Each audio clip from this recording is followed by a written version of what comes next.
স্বামী বাড়ি ফিরে আসতেই স্ত্রী তার কপালে থাকা তৃতীয় চোখ দিয়ে তাকে স্ক্যান করা শুরু করে। স্ক্যান করে সে স্বামীর কোটে অন্য কোনো মহিলার লম্বা সাদা চুল পায়।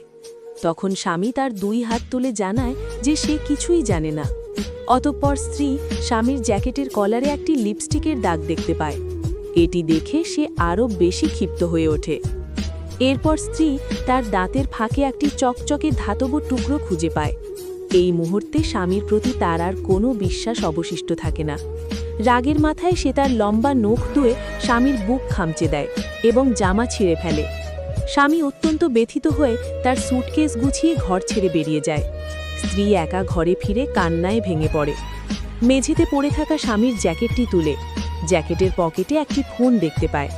ফোনের ওয়ালপেপার ছিল তাদের দুজনের একটি সুখী মুহূর্তের ছবি। এরপর তার মাথায় লাগানো ফুলের মতো একটি ফুল পায়।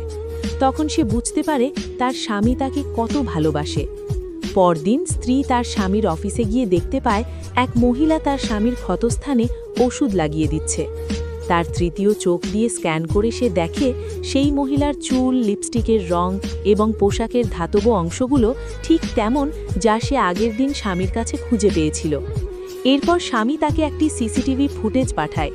সেখানে পরিষ্কার দেখা যায় যে ওই মহিলা উদ্দেশ্যপ্রণোদিতভাবে স্বামীর অগোচরে তার গায়ে লিপস্টিকের দাগ দিয়েছিল, চুলে নিজের চুল আটকে দিয়েছিল এবং এমনকি কফিতে ওই ধাতব টুকরো মিশিয়ে দিয়েছিল। সব সত্য জানতে পেরে স্ত্রী পাহাড়ের ঢালে বসে থাকা স্বামীর কাছে ছুটে যায়।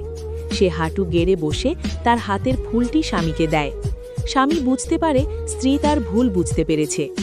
যখন তাদের মধ্যে পুনরায় গভীর বিশ্বাস ও ভালোবাসা ফিরে আসে, তখন স্ত্রীর কপাল থেকে তৃতীয় চোখটি চিরতরে অদৃশ্য হয়ে যায়। কারণ যেখানে বিশ্বাস আছে সেখানে সন্দেহের কোনো চোখ প্রয়োজন নেই।